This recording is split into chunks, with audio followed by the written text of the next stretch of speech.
ఏదో OG poster చూపిస్తా ఉంటా. జగన్కి ఒకటే చెప్తా ఉన్నా, జగన్ నువ్వు శివశివాని స్కూల్లో 10th క్లాసు ఇంటరు పేపర్లో నువ్వు లీక్ చేస్తూ ఉంటే నేను చెగువేరా గురించి చదువుతా ఉన్నాను. విప్లవ నాయకుడు చెగువేరా గురించి, నోమ్ చోమ్స్కీ, చాలా పెద్దోళ్ళ గురించి చదువుతూ ఉన్నాను. ఈ చిల్లర ఎవరాలు ఆపేసే నా దగ్గర. నువ్వు బూతులు తిట్టినా, మీరు నన్ను నానా మాటలన్నా నేను చాలా తెగించిన వాడిని. నా తెగింపు ఎంతో జగన్కి తెలియదు. నువ్వెంత ఊహించుకుంటే దానికంటే 10 ఎక్కువే ఉంటాను నేను, గుర్తుపెట్టుకో. నాకు భయాలు లేవు. నాకు ప్రతిరోజు రాజకీయాల్లో పార్టీ పెట్టడానికి నేను తప్పిపోయిన నర్సాపురంలో సాక్షిగా చెప్తున్నా, రాజకీయాల్లోకి రావడానికి నేను చాలా ఆలోచించాను. నిలబడగలమా లేదా, తట్టుకోగలమా లేదా. అన్నిటికంటే కూడా నేను మొన్న తెనాలి సభలో కూడా చెప్పాను, ఒక సమస్య గురించి మాట్లాడాలంటే చాలా కన్వీనియంట్గా రైట్గా నేను డిప్లొమాటిక్గా మాట్లాడాను. ఒక తప్పుని ఒక తప్పుగా చెప్తాను. ఒక సమస్యని వేలెత్తి చూపించానంటే అది వేలెత్తే చూపిస్తా. ఓట్ బ్యాంక్ పాలిటిక్స్ నేను చెయ్యను. నేను భారత రాజ్యాంగాన్ని సంపూర్ణంగా నమ్మిన వాడిని. భారత రాజ్యాంగాన్ని సంపూర్ణంగా నమ్మినవాడు రాజకీయం చేస్తే ఎలా ఉంటుందో జనసేన చేసి చూపిస్తుంది.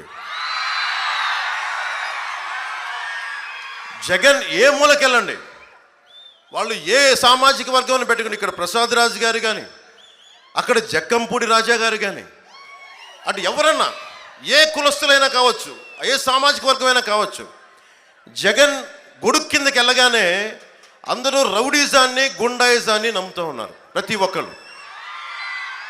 ప్రసాద్ రాజు గారు కూడా చెప్తా ఉన్నారు, ప్రజలకు కూడా నేను చెప్తా ఉన్నా, జగన్కి ఊహ ఏంటంటే నేను ఒక నాయకుడిని అనలేను అని. అతను అంటే అతని కులస్తులందరూ మాకు ఓటు వేయరు అని. ప్రసాద్ రాజు గారిని తిడితే ప్రసాద్ రాజు గారినే తిట్టినట్టు, ఆయన సామాజిక వర్గాన్ని తిట్టినట్టు కాదు. అది శ్రీనివాస వర్మ గారిని అడగండి. అలాగే నేను బయటికి రాగానే చాలామంది ఆయన కాపలా కుక్కలు చాలా బయటకు వస్తాయి, ఆయన పెంపుడు కుక్కలు చాలా బయటకు వస్తాయి. బయటికి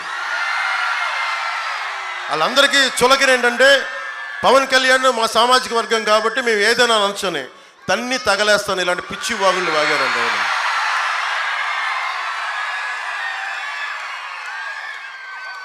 మేము కాపు డాష్లండి అంటే పట్టకార పెట్టి 4 బయటికి లాగుతాను. జాగ్రత్త, పిచ్చి మాటలు మాట్లాడకండి. పోన్లే కదా అని చాలాసార్లు వదిలేస్తూ ఉంటా. అలాగే సజ్జల రామకృష్ణారెడ్డి గారు ఈరోజు మాట్లాడుతా, వైఎన్ కాలేజీలో చదువుకొని చిన్న స్థాయి నుంచి వచ్చి ఎదిగిన వ్యక్తి ఈరోజున్న పవన్ కళ్యాణ్ అనే వ్యక్తిని మీ ముందు నిలబెట్టి ఎన్డీఏ కూటమికి బలంగా వెన్నెముకలా తయారయ్యాడంటే అది చిరంజీవి గారి పుణ్యం, మెగాస్టార్ చిరంజీవి గారి పుణ్యం. నర్సాపురం వాస్తవ్యులు, కాలేజీలో చదువుకున్నవాడు. ఆయన కూర్చొని ఎంతమంది వచ్చినా ఏం చేయరు అని మాట్లాడుతూ ఉన్నారు సజ్జల రామకృష్ణారెడ్డి గారు.